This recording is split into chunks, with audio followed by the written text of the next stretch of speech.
Okay, we will call the committee of the whole meeting to order. The clerk will please take the roll. Margraf? Yes. Jones? March? Yes. Ham? Here. Bowden? Here. Heck.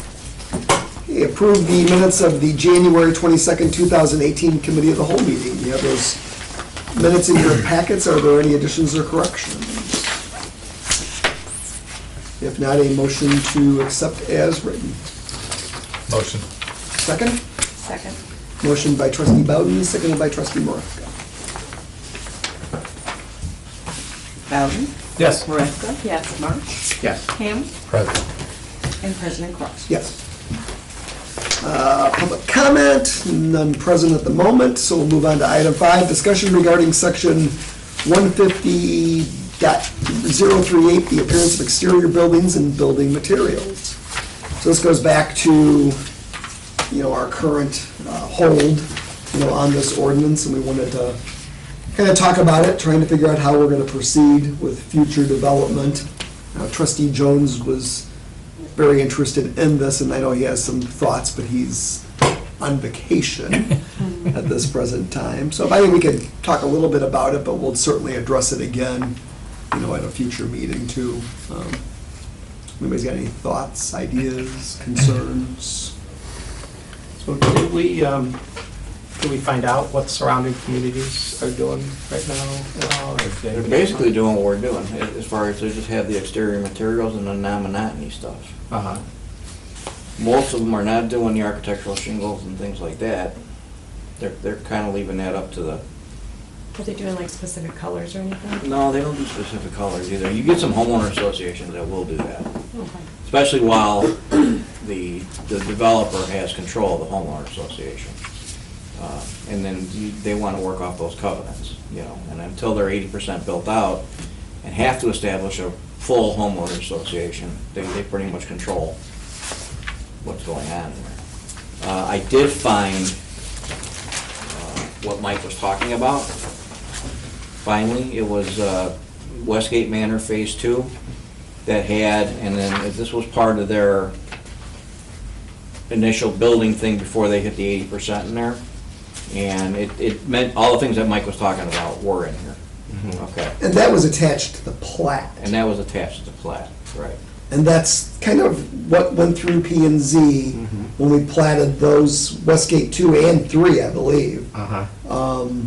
And probably, I don't think there was an actual pattern book for Cary Glen, but for Westgate, there was. And that was all through Lynette and, all of the P&Z meetings and, Yeah. and the board meetings. So that, we don't have, I guess the thought at that time was any future development, each of those developments were going to be addressed in that regard on an individual basis, and they would each have their own pattern book, basically. And that's the anti-monotony and... Right, well, I'll give you some highlights of this on architecture. All lots within the subdivisions are to have custom or semi-custom homes. Building materials shall be selected for suitability of the type of buildings and design in which they were used. Buildings shall use similar and comparable materials which are architecturally harmonious. For all building walls and other exterior building components that are wholly or partially visible from public right-of-ways. They wanted the brick, stone, masonry, cedar siding, or combination thereof shall be placed on all 4 elevations of all elevated residential structure and shall cover a minimum of the first floor. So that, you kind of mirrored that in ours. All chimneys are to be brick or masonry. All houses shall utilize standard architectural grade shingles and have a 30-year warranty. All houses shall have at least one of the following in the front elevation: box window, bay window, covered porch at least 5 feet deep, or 1.5 to 2-story masonry entrance feature. Now, these are things that most villages don't incorporate into their building regulations. No blank sides of a home shall be allowed. That you can incorporate without a problem. You should incorporate, because then it takes away that endless sea of vinyl that you see on some of these. Dormers are encouraged, provided they are appropriate with the architectural style of the home.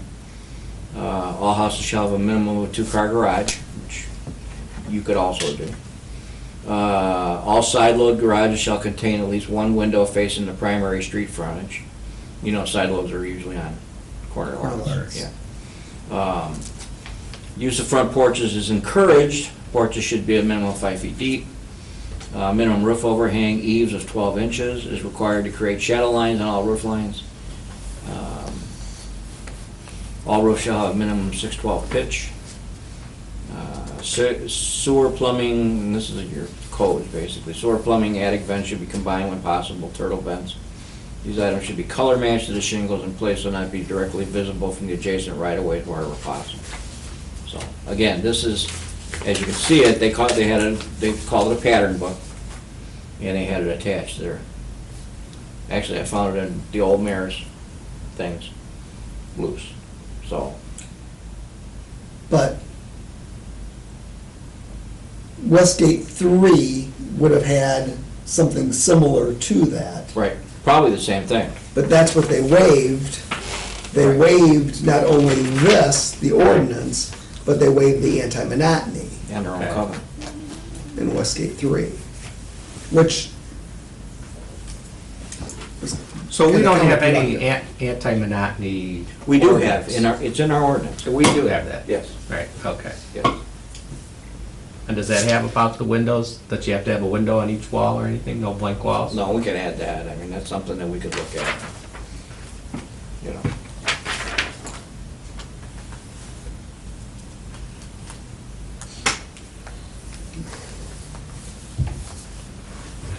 The anti-monotony works more with the builders that are taking their own subdivision, they're building their own Right. homes. If they're selling 5, 6 lots at a time to other builders, Right. kind of takes care of itself, Right. really. So, do we know, or the surrounding communities, do they require brick on the first floor? All of them had it at one point, and a couple of them have dropped it. The only one that's left is Bourbonnais, and they're halfway up on the first floor. So, in the front, the 3 front elevations, the rear can be whatever. This had it all the way around. And they dropped it, why? Because they couldn't get builders to come? Well, because, yeah, that was, I mean, when the bottom fell out of everything and they weren't getting any, builders at all, at that point, they started revising some of these codes because they had builders coming to them saying, I could build, but I can't afford to do this. And the reason why they can't afford to do some of that stuff is A, profit. There's no doubt about that. That's in there. But they weren't getting the same kind of letters of credit and lines of credit they were getting before the bubble burst. So they were limited as to how much money they had to spend to sell, and then sell the house. So they weren't doing any spec homes. I mean, they were building as ordered, you know what I'm saying? So, where before, they were doing spec homes, and that's why the villages started insisting on brick and anti-monotony and colors and things like that, because people were coming in, as you know, I mean, I don't have to tell you guys, you're going in, you pull in on a Saturday, you walk through 5 or 6 models all on the same street, and then you got 5 people that all want the Washington model. And they all want, 2 of them want lots right next to each other, and they want 2 Washingtons, that was, the villages started doing the anti-monotony because it was getting out of hand. And I agree with them, it gets out of hand. But the funny thing is the anti-monotony really only addresses the front of the house. If you drive down some of these streets in Plainfield and Naperville even, in some of the areas, and you look at the backs of the house, they all look exactly the same. Right. There was no anti-monotony in rear areas, so. And I think anti-monotony is good, believe me, I think we need that. That prevents any resurgence of Kennedy Homes or anybody, whoever their next, And that was the idea behind this, was trying to keep that production cookie cutter housing away. We didn't necessarily want that. And we still don't. And we still don't, no. I don't think, no, you don't want that. You don't want them. We don't want to slow down development. We'd like to grow. right, We'd right. like to grow. I mean, we'd like to see. Oh, absolutely. I wouldn't mind a developer coming in and doing 300-400 platted lots and really start cooking on building them, but I don't want them all looking exactly alike either. So. But it's not like these are fluid building codes. I mean, once you make these restrictions for a subdivision, they're for the They whole, should be, yeah. they'll be for the whole subdivision, the whole life of the subdivision. So it's not like, well, now times are hard, we'll just make it easier to build a couple, and then when things get good, we can go back and tighten them up. And that's what, Mantino changed a lot of their Right. rules, and not only that, but they changed their impact fees, if you remember, when they stopped getting building permits. And they were one of the first ones to go with a moratorium on building permits. And not only that, they went with a moratorium on impact fees too. So they got, I don't know how they did it, but they got the schools to agree not to take an impact fee. So, and even after they did that, they still were only doing 1 or 2 a year, so it wasn't like, it was gangbusters. Mhm. Same thing in Bourbonnais, I mean, we didn't take away the impact fees, but we lowered the fees.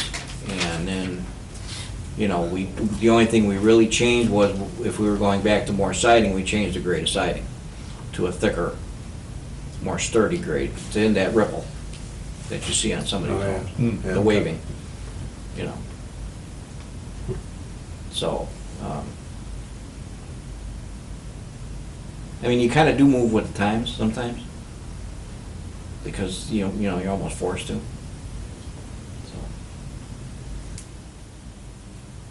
Yeah, but we shouldn't view these as fluid, never changing. Right, you shouldn't view them as fluid? yes. Um,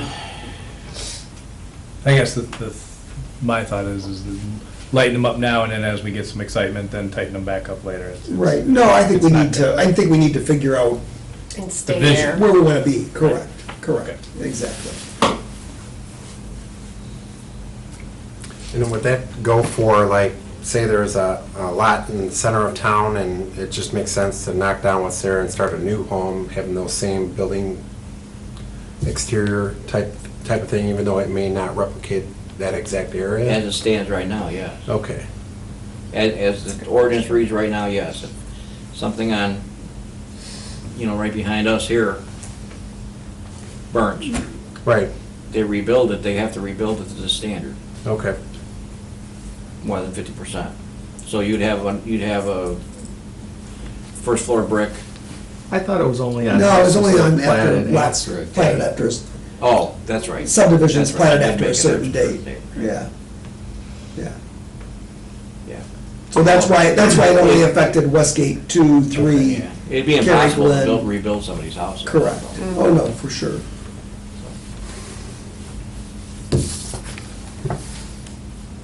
So I guess a couple of the things that we need to look at is, right now, we were saying, the big thing about this, was the first floor, all brick or hardy board masonry, that type of material.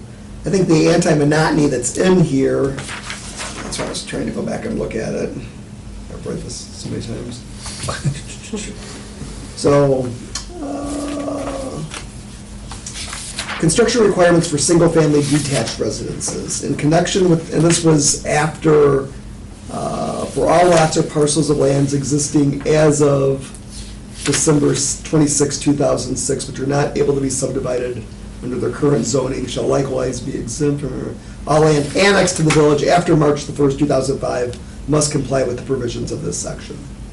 So in connection with the construction of single-family detached residences, the following provisions, restrictions shall apply in order to avoid monotony and yet at the same time provide complementary housing styles. For each single-family detached home, there must be a substantial difference between its exterior style and the homes on both sides of the subject house and the home directly across the street from the subject house, provided, however, this requirement shall not apply where the two houses are on corner lots or face different streets, nor to where the two houses are separated by an arterial street. So a substantial difference is defined as follows. Major variations. One major variation plus a color variation shall constitute a substantial difference. So different model, roof treatment, hip, gable, 25% or greater change in slope, location of garage, entry, side or front, material treatment, full brick versus half and half, or overall architectural style, Mediterranean versus colonial, for example, or 3 minor variations plus a color variation shall also constitute a substantial difference. Okay. Vertical or horizontal siding, colors of materials, type of brick, extended porticos, etc. Door treatment or design, porches, window styles, easements, bows, and double hung, shutter treatment, brick arches, brick bay projections, balconies, ornamental treatment, reversing plan, variety in front setbacks, brick wing arms, color of roof treatment. So if 2 people wanted a ranch-style house, as long as there was different variations, Correct. they could still have ranch-style Correct. houses, they just. And where I think these requirements aren't overly, extensive, I think where it really comes down, the big bone of contention is the first floor, 4 sides, brick masonry.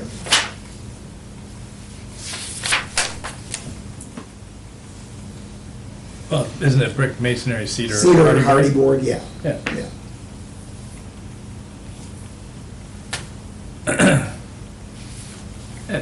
Versus adding vinyl as one of the choices, Correct, right? correct.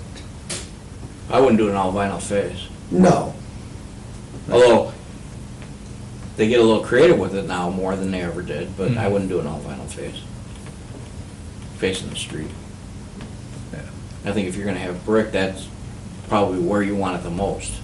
If the sides, I don't know, I don't really have an opinion on that, but I mean, I think if you're gonna have some brick, or a combination of brick and stone or whatever it is, I think that's where you need to have it. Sets off the house, I agree. Yeah. you know. I think brick on the front looks decent, but I do, I agree. Mine's that way. Mine's, quarter brick on the front with some siding and, yeah, I mean, that's just, But I mean, so we're really talking about material cost difference. And is that really gonna drive a builder away? Are you gonna go to cedar it versus? may not drive the builder away, but how many buyers do you have? Right. That's what you might drive away. Could we do something where it's like in the middle? Like it's not super expensive, but it's not super cheapy. Right. You're gonna have some things coming up with development on the west side that you're gonna have to be real careful about what you do now. Because you're gonna wanna draw in some different types of housing to accommodate what's going on along 557. I learned today that Moni is getting another super warehouse right across the street from Amazon, bigger than the Amazon building. So that might be another 2,500 to 3,000 employees. Those people are gonna be looking for places to live. They're not making a whole lot of money at those jobs, but they're looking for places to live. So, not saying that you wanna lower your standards, but there's gonna be housing need. And we need some rooftops to garner some of the things that we want. I mean, we've heard that over and over Right. and over again. And I'm not really a proponent of that, I'll be real honest with you. I don't always agree with that thought process. But we're not in the middle of a population hub either. So we can't say, well, we don't need the rooftops because we're surrounded by 3 million people. You know what I'm saying? We can work off of that. We have to work off of what we have. And one of the things from one of the potential developments that we did here is that they need to see the village moving forward on doing some building. So, What does that mean? more rooftops, customers. Oh, base. oh, as far as businesses? Yeah. Attracting Correct. businesses, okay. Correct. Yeah. some nice townhomes or something would might be a good choice for what you're describing. And I think if you're gonna have, I think you have to have a separate set of architectural designs for townhomes too, by the way. Because those can get real monotonous and real ugly real fast if you're not careful, so. Well, I think, a lot of this, we can make some guidelines what we want, but this is only gonna cover, the few things that we talked about. Correct. Right? I think as these new developments come in, they're each gonna have to be individually Right. They're individually addressed looked at, and, with the maybe plan. the developer want to build a higher-end home, and then we can make a plat book, or plan book, whatever you call it, to address that, or if we want to do some lower end stuff, west of 57, we can lower the standards a little bit, but still keep anti-monotony, you know what I'm saying? Do we have to do that as a PUD, though? That would be the best way to do it. Yeah, because then we can do anything. Right. We don't have to worry about what our ordinance That's essentially correct. says. And that would be the best way to do it. I mean, then you can mix Right. any way, Right. basically any way you want. And the townhome issue, is a big one. And there are beautiful townhomes In Frankfurt. Mm-hmm. that Frankfurt has some. are a little less expensive, but, maintain the same sort of thing.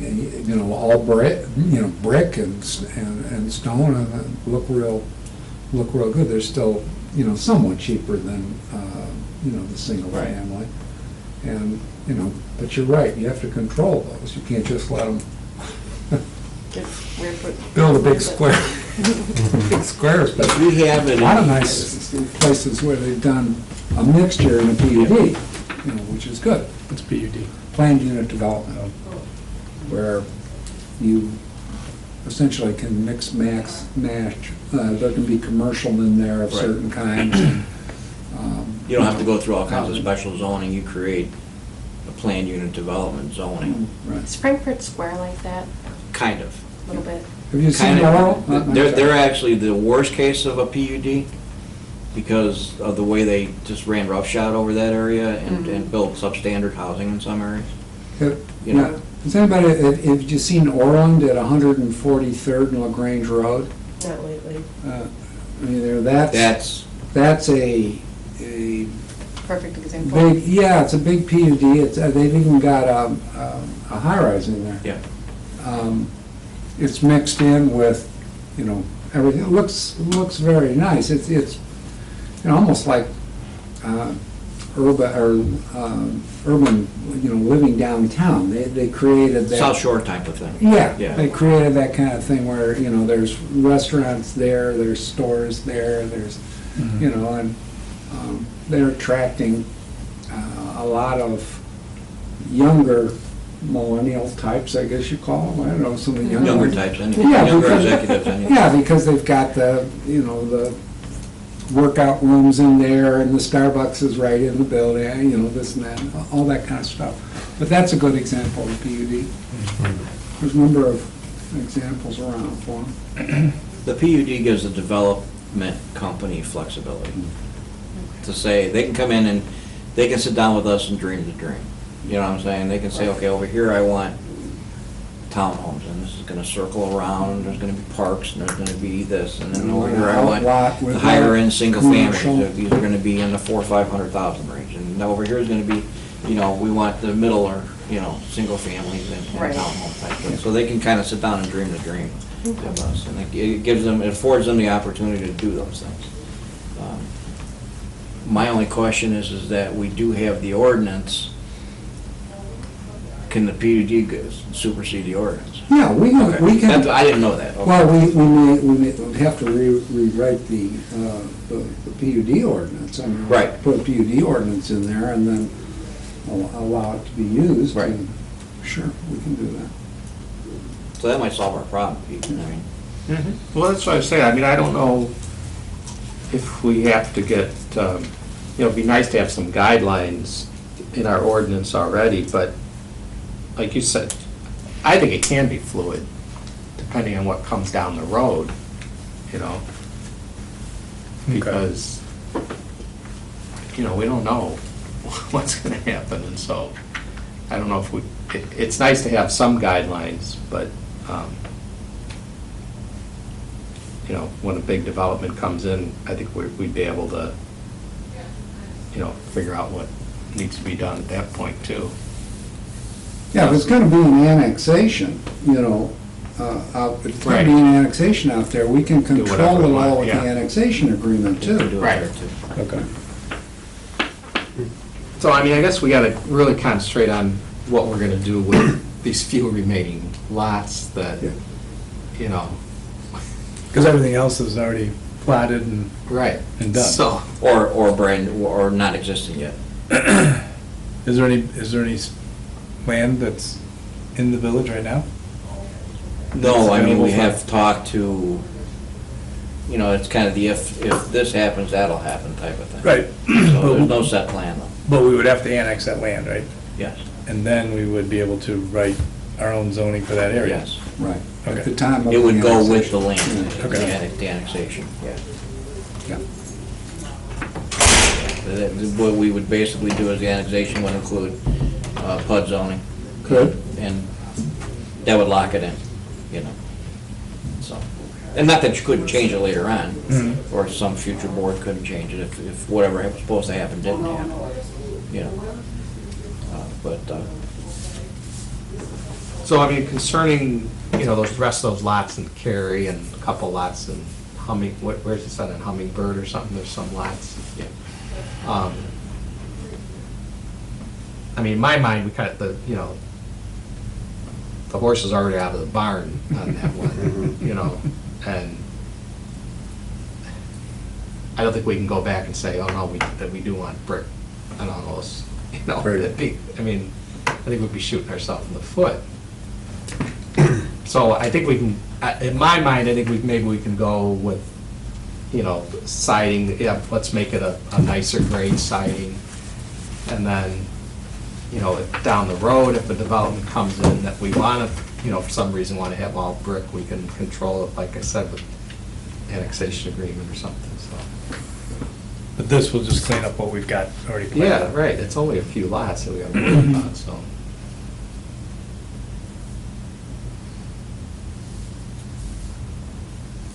And quite frankly, the builders that are building in those lots, even if, I mean, they're building them the way we're, at least over, not in Cary Glen, obviously, but other places, they're building them the way they're supposed to. Mhm. So, now they have had some of their homeowner associations get a little up in arms about a couple of things here or there, but nothing, you know, nothing that we would step in on, you know.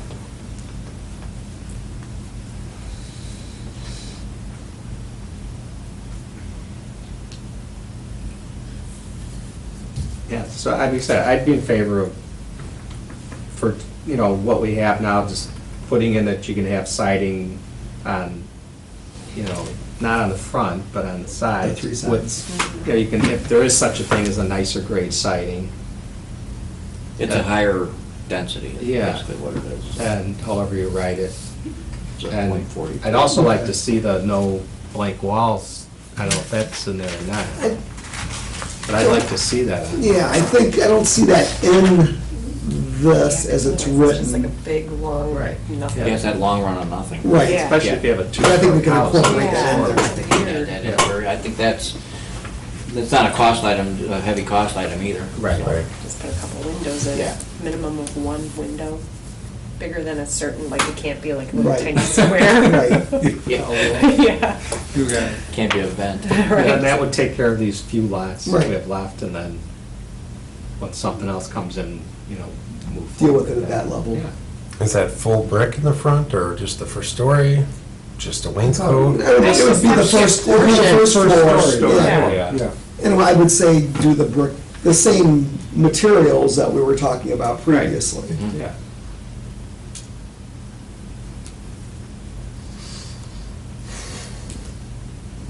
So only partial brick on the front then? It'd be the first floor, First one. first level.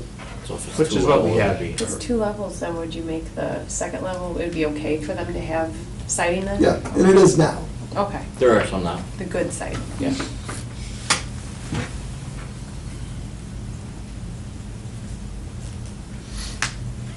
Okay. So we'll get something put together and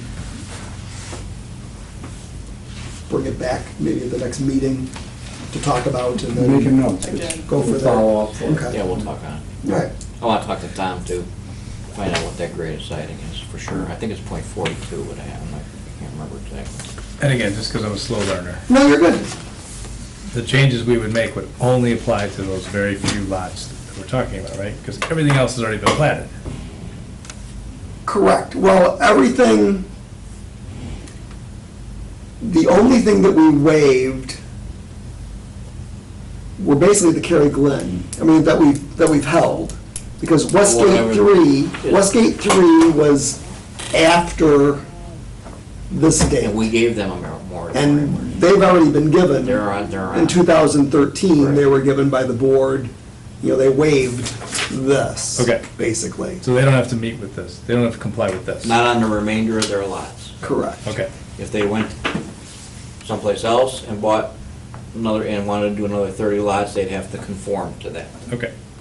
Correct. I'm just trying to wrap my head around, No, I where does know. this really apply? I understand. So this would apply as a minimum standard. If somebody came in and, let's say they wanted to build another subdivision, and they wanted, they still have to annex, let's say we had an annexation agreement, we didn't say, anything what we wanted, they'd at least have to Conform to conform with this. this.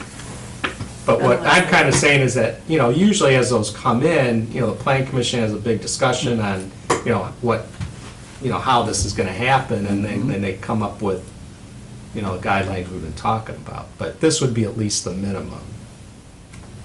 And then if they wanted to make it more, Restrictive or change it, Expensive, or or, yeah, they can less change it. restrictive, they could do it. And Westgate 3 is what street again? Westgate 3 is the farthest west phase of the Westgate subdivision. Okay. is it the one off of Corning? No, It would be, it's behind all the ones that are already there, closest to that Hidden Lake thing. correct.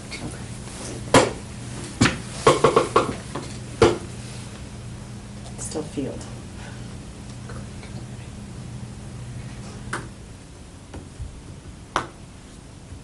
Okay, well, we'll bring it back, probably at the next meeting. Or the meeting Yeah. after that. Yeah. And then go from there. Okay. All right, discussion regarding updates to the personnel policy manual and the addition of a social media policy. Did everybody get a copy of the personnel policy manual? I don't know if anybody's, These are the last two we did. Okay. Those, Laura's and Wayne's. We kind of wanted to Okay. draw them just for samples. That's one of the reasons I came out, I saw it on the agenda. Good. I didn't know where you were with it. yeah, just kind of starting to talk about it, because it probably does need to be updated to a certain degree. Well, I would like to see, I mean, Greg, I'd like to see you and whoever other department heads, kind of look through it. I mean, it's been 15 years Right. since it was ever looked at. And, I've been picking through it, and then I've been writing yeah, some additions, okay. but they're not in any format right now. Yeah, I know. but I mean, I'd like to see, maybe at the, we have our AOC meeting next week, we can talk about it some more. I mean, some of the things I, just off the top of my head, I mean, you said social media policy, obviously we need something with that. Cover, we have something about using the village's telephone, but we really don't have anything about cell phone use. I mean, I don't know, do we give some employees cell phones? and- Only one, as far as I know. Yeah, there's, well, we got, no, What? some of the Public Works, Yeah. at the police side, we give one. But there's none upstairs. Yeah. And then even I'm talking about, like use of personal cell phones and, like social media, are you talking about internet use? Well, yeah, I mean, I don't know what other towns have done. It's- We've done quite a bit. It depends on sometimes it depends on what happened in the town. Right. Right. Yeah. But there's two key areas. One is, we don't want our website to become what we call a public or a limited public forum. We want control over what's there. And the second is just general social media policies for our employees. Right. Essentially. Right. And they're kind of tricky because there's free speech Right. involved in it, along with the idea. But can you say, I mean, you shouldn't be on social media while you're working. Oh, You know what I'm saying? yeah, That kind of no, stuff. I'm talking about when they're at home and they Right, go up and they posting. start. Right. Yeah. There is a Common little bit of sense. difficulty with that, though, because when we're doing research and everything, sometimes social media is a way to do it. Yeah, Right. Uh, Yeah, I mean, yeah, you have to be I mean, flexible, no, I'm just but saying, I think there's gotta be something in there that says, Not on work time. excessive use, yeah, you can't do it on work unless time. it's for work. And visiting, using the internet, for other stuff than work isn't allowed, that type of thing. Not bringing discs or something from home and putting them in a village computer, that could bring a virus or something, all that kind of stuff. I And think no that needs to be privacy there. while using our internet Right, or our things. We can go on there, and so anything you put on there, if you're using our internet, right, loses any kind of privacy. yeah. And that's kind of important, to make sure that's That's true. important for FOIA. Right. Well, and also sometimes for discipline purposes, if somebody goes off the Right. deep end, which has happened. Does that include trustees? Yeah, actually, yes. It includes everybody. Right. I didn't see anything there about gifts or kickbacks being prohibited. Okay. We have this, we have We the have- state law to prohibit. Yeah, and I think we have a policy on that. We have a policy that we did. I think it's in our ordinance. Yes, it should be, But it's not- gift and act. Is it here? No, I think we have an Oh. ordinance We have a for it. regular ordinance, regular law. In the regular code. Does that apply to employees? Yeah. Oh, Everybody. okay. So let's I do know that. we had, so we added the sexual harassment kind Yeah. of thing. Yes. Are we covering a state law for like sexual orientation discrimination? Is that? Well, we is that- can't, we can't discriminate based on, So that doesn't have to be in the, no, it's State stated in law. it's a state law already, Yeah. right? I mean, you could add, policy is your Right. guideline, you can add it as That it's a covered. in the description of what we're trying to do is that, our intention is not to, discriminate against or, I mean, maybe we should put it as Could be a in the blanket, introduction. no discrimination, based on race, Yes. all that kind of stuff that's covered. yes, when employees or sometimes even citizens file their charges at the Illinois Department of Human Rights or EEOC, saying that we did something that violated, I go into what they can allege, but a lot of things.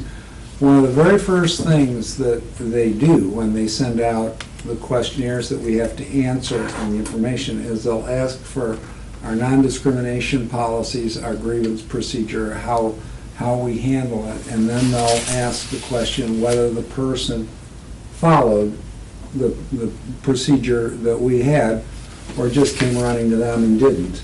So, yeah, it's something that should be there. So it's pretty easy to take a look at that. And, some of the major villages,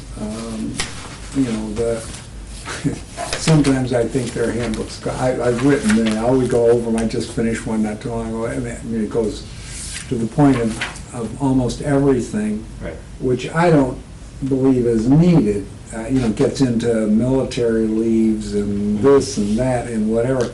One of the things they're doing there is they're just trying to provide information to their employees and people. There's no need to have it because it's a recitation of state law, and other Right. provisions that already apply, but they just are setting it all out there to tell everybody about well, they're it. trying to become lawsuit proof too. Yes, that true. That also. Is it written? Yes. Oh, okay. That kind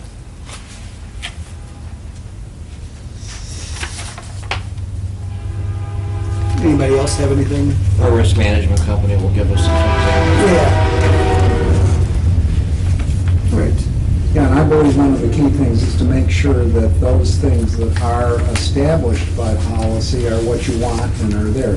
Things like, our holidays, our, insurance, the key, things. And I know they were in there, or they're in there to a certain, how much vacation everybody gets, and so to be consistent. Well, the reason why I gave everybody a copy is that if they can take the time and look at some of the things, and if they have a suggestion or a question or anything, to write it down and let us know, so we can get your questions answered before we go, write something else or get really in-depth into it and then find out later that somebody's uncomfortable with the vacation policy. Yeah. When this is a good time this is the time to talk about what we actually have now, and if somebody wants to say, I think we need to step that up a little bit, or I think we need to step it back, or we need to do this, or we need to do this is the time, I think, to have those discussions. So, Leaves for families, big family thing leave, these family, yeah, days, that's a big one, grieving time, yeah. things like that. I mean, those, I know that you just don't think about them, but they come up. Oh, and we're really pressed on the Family and Medical Leave Act types of things from the female employees. Like I was sitting with a group the other day, and they already get 30 paid days off, and they want a lot more and say it's unfair and that Well, and should Family Medical support- Leave Act covers Yeah. more than female employees too. Yes, it does. The husbands and. Right. You can take advantage of it as well. And the issue is paid. Greg. I It's- mean, well, I think if we follow, paid leave. I think if we follow FMLA to the letter of the federal law, here's where villages get in trouble, is they start, we want to give our employees all the benefits in the world, we want to, give them some extra time, paid time off and things like that.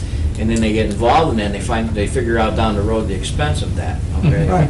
So, if you follow FMLA to the extent of the law, it says any paid time off leave that the employee has gathered and is due, they can use that at the beginning of their FMLA. And it's used in consecutive. In consecutive, and without any retribution from the village having them use that, which is essentially what FMLA is.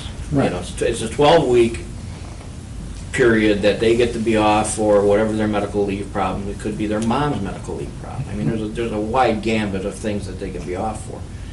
But they want to get paid for some of it. Well, they have to use all their vacation, they have to use all their sick time, all their personal days, all their comp time. I mean, that's all that stuff that we can apply to that payment. At the end of it, they don't get paid anymore. Also, at the end of it, they still have to keep up their insurance. So they actually have to write a check. Yeah, after the 12 work After weeks. the 12 work weeks, or we could pull them off the insurance. I'll give you another example. So, I mean, there's a lot of things in that thing. Yeah, we're arguing right now if a person gets hurt at work, they go on workers' comp. Well, they don't want the workers' comp time to count as part of their FMLA leave.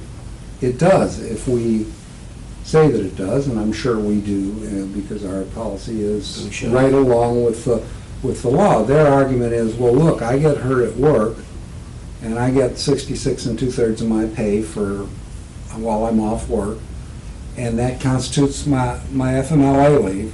Then I come back to work, and lo and behold, my wife gets cancer, and I need to take care of her, and I have no FMLA. Those are the kinds of arguments that you get. But I'm going to tell you that just in general, there's just always a push for more and more leave time and more of the leave to be paid for. I'm an old conservative guy, where father said you don't work, you don't get paid. That does not fly with the younger group No, it anymore. You doesn't. say, hey, if you have a baby and you have to stay home, why should we be paying you? Oh, I mean, Well, and the thing is, Arms go up and, we don't have a lot of union issues here Right. either. I mean, the PD is the only union. If we had another union, we'd be dealing with they'd that be more. pushing with that Yes. more. And that's one thing to consider, that, I think they don't go that direction and they don't stay if everybody believes everything's fundamentally fair. There's also the old-fashioned thing that I know you probably do here, that we did in the office for years and whatever. If somebody is working and an emergency happens at home at 3 PM, and they say so, well, we just let them go home. Nobody is, Right. wait a second, you're 2.2 hours off. I mean, No, we let them do that. Yes, of That's course. just silly not to. exactly, and that kind of covers a lot of stuff. So, I mean, we were talking about this, just looking at that, and I guess we probably should, we just have it listed as maternity leave, we probably need to change the wording of Parental that, and reference FMLA and that stuff, so. Yep. Um, And actually, the government does provide us language to do that with, Yeah. so. And then we do have something about funeral leave, I mean, bereavement, it just says they should be granted 3 consecutive workdays as funeral leave, but is that paid? Yes. It is paid. Okay. What expands there is the list of Who? Right, who you get to go for. right. Because of the advent of the mixed, I don't wanna say mixed Marriage. family. No, just the marriage and divorced and marriage. Right. You've got ex-father-in-law, ex-mother-in-law that you may still be close with. You've Right. got, Stepchildren. brother-in-law, stepchildren. You got step-brother-in-laws and sister-in-laws and, Grandparents. grandparents. And believe me, and these union, and these union guys, they walk in the room with that list. It's Oh, right. it's like anybody that passed away in the country. I in the just last got 3 done days, you know. writing one for stepchildren, provided that you're still married to the natural parent of the stepchild, or were married with the natural parent at the time of their, they Yeah. died. Because otherwise, we get, I mean, they're my stepchild, well, We've been who's divorced for 30 years. Yeah, right, or, and that's not to say maybe they are close to them, you don't know, but it just it mushrooms out there, like Greg was saying, I mean, pretty soon who's a child? The neighbor's third cousin, fourth right. kid. What about vacations? Do we have anybody, it says you can only take them in 1-week blocks. Do we have people requesting less than 1 week? Sure. They want to break. Do we grant it? Sure. Oh, okay. It says taking them in full weeks. Yeah, those are the things that need to be updated and looked at because, That seemed pretty restrictive to me. yeah. That's how my job is. But it just depends on your supervisor. Some supervisors want you to only keep that because of their staffing. You can only take a full week. You can't take like 2 days 2 here, days, 2 days right. there. So it's at their discretion. But you got, PD that works all these weird shifts and sometimes they got 3 days off and then they want to take 2 more, you know what I'm saying, to make it Right. well, like a Right, mini vacation type of deal and the union's gonna step right in and say, yeah, we want them to be able to do that. Mhm.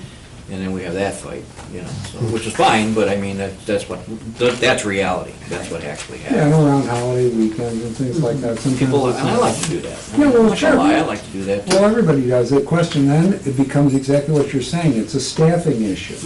Because we still have to have somebody to do The work. some of the work. Right, exactly. Especially for a small building. Well, So it I mean, just this week, depends on your Marcy supervisor. was off 3 days Supervisor last wants week it. and all this week, she went to Hawaii, that's a long trip, that's a big trip. Mm-hmm. So, tell her that she'd have to take 2 weeks off, Only where be she. gone for Yeah. 6 or something. Yeah, so, it just makes sense, what you're saying does make sense. Mhm. Sick leave, if you're out consecutive days, it doesn't require a doctor's note. Yeah, it goes further down. Three, we usually use 3. Yeah, we usually use three consecutive days and then a doctor's note. Okay. I didn't see that, but okay. Might address it in another area, It's a but I third know paragraph. I know it's addressed.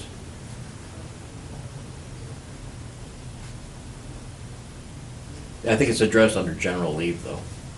Oh, No, it's under sick leaves, Is it under Yeah. sick leave? Yeah. section 7.1, it's the 3rd paragraph. I usually throw in there, or in other circumstances when it's deemed warranted too. That's for the person who takes sick leave every other Right. Monday, for like 3 months in succession. And you say, you get sick on Monday every week for the last 4 weeks, You'd be amazed at some of the answers you Yeah, get. I know. Yeah, because Thursday's because Sunday's my bowling night. And I never make it home until about 2 in the morning, and that's why I'm always sick. But sick leave's another thing that's changed tremendously. It's not just you is sick, your child is sick, or Child, your or- mother is sick, or your wife is sick, or, Right. it encompasses all that now, so. By federal law. Our definition of immediate family. Although we do have room there not to expand it, like I was saying, but, so it's a constant, and then somebody comes in and you know, they have a special circumstance again. You know, you gotta be consistent. It is difficult. It's difficult these days, you know, to have a good policy, but Well, Greg's right, should be looked at. the most thing you can't do is you can't say yes to one and no to another. That's absolutely true. And- That's hard and fast.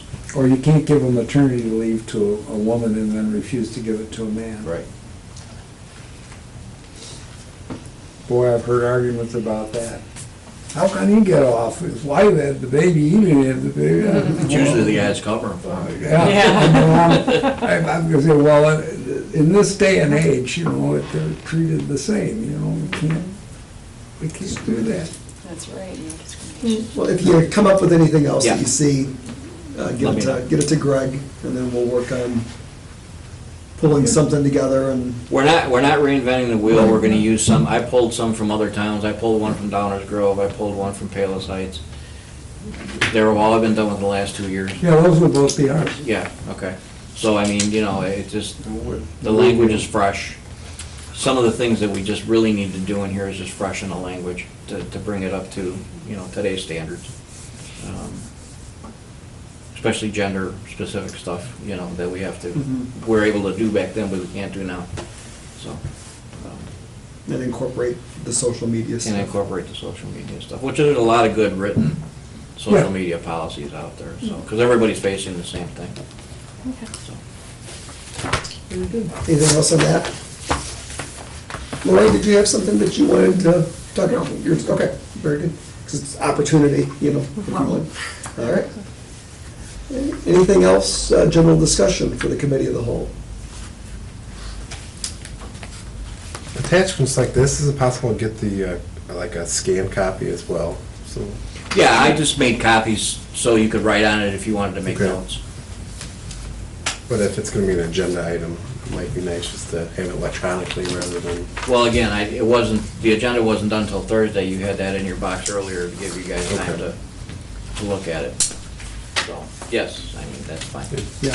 if it just comes electronically, it seems like a more efficient way than just checking the box. Yeah, that's what, if you want, I mean, you can PDF it too, but I haven't. I mean, that's why we have it. Yeah, I know I can PDF. Sure.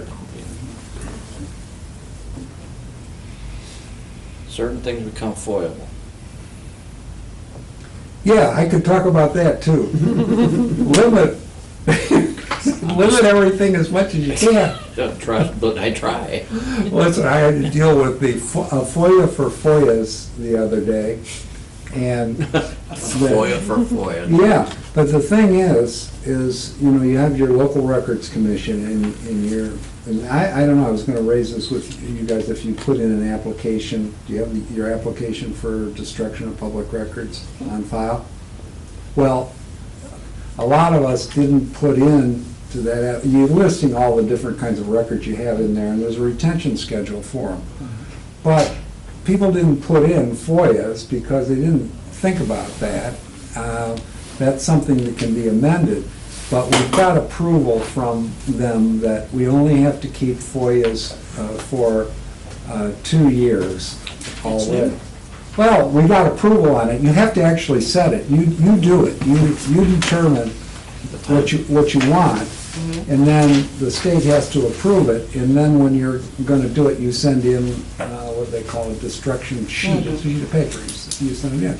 But if you don't have FOIAs on your list already, how long you're gonna keep them, you gotta put them on there. And I'm looking around for it, and the one didn't have it, and they wanted the FOIAs for the last, I don't know, they asked for 10 years, plus everything that was requested in those FOIAs.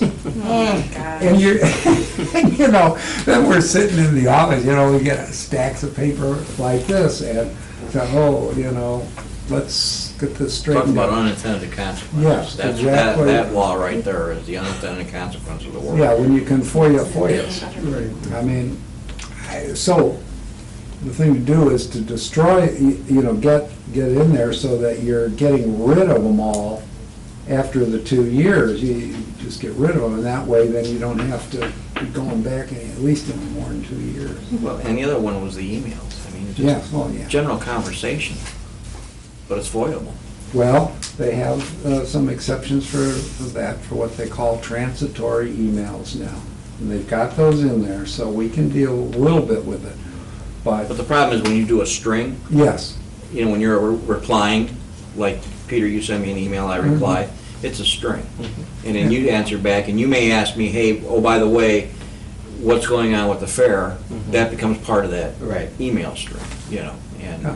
that's, no, we've had them at the You know. schools where I've had 3,000 pages. And the other problem with that is somebody has to sit here and go through it to redact anything that Yeah. needs to be redacted. So it's not like you can just print them all out. Yeah, but now somebody's got to read them all. And not only that, I'll tell you this, I think I mentioned it to Greg, they even got so upset because they require the redaction to be in black. If you redact in a different color, they'll send it back to you and make you redo it. And one of my FOIA officers used a different color. It was all perfectly well redacted. Yeah. And I sent it back and said, okay, now you gotta go with the whole thing and make it all redacted in black. Oh, okay, guys. I mean, it's kind of crazy. I get it, all right. It's kind of not that crazy. I don't want to do it, I'm, No, I just- you know, No, right. this is fine, I mean, this is foiable, no big deal, but, you know, it's also foiable if they come in and they say, we want to see a copy of your personnel manual, you know, so it's not any big deal. I'm just letting you know that sometimes the email doesn't expedite things as well as we hope that it does. That's the point I was trying to get, Yeah. it's just to Right. be a little more efficient. I'm a big proponent of trying to go as paperless as possible. Me too. That's something that we can talk about down But- the road, but, Some of the things that I do, I need comments on. right. I give you paper, so you can, because I know during the day, if you get 5 minutes, you can write on it Right. and hand me the written thing back. No, exactly. And Peter's done it, and Mike Jones has done it especially. You know, he'll hand me something back and just say, hey, easier take to a look see. at this. Right. You know, so then I have a copy in my hand, Gotcha. you know, that I can go right to my copy on and make some changes on. And then when I go to do the final form, of course, that's all gonna go off PDF, so, I mean, that's gonna be electronic format, but, that's also an approved final format, you know, so. Right, the preliminaries are exempt from FOIA Right. anyway. Preliminary drafts and. Speaking of which, I gave the mayor a preliminary TIF Yeah, application yeah. form to look at. Did you? Okay. Just- It's a little long, but it covers big and little. It's a pile of papers. And we had the first group come in and talk about downtown, doing something downtown, so that was interesting. They came out of the meeting. They're local. So that was good. Great.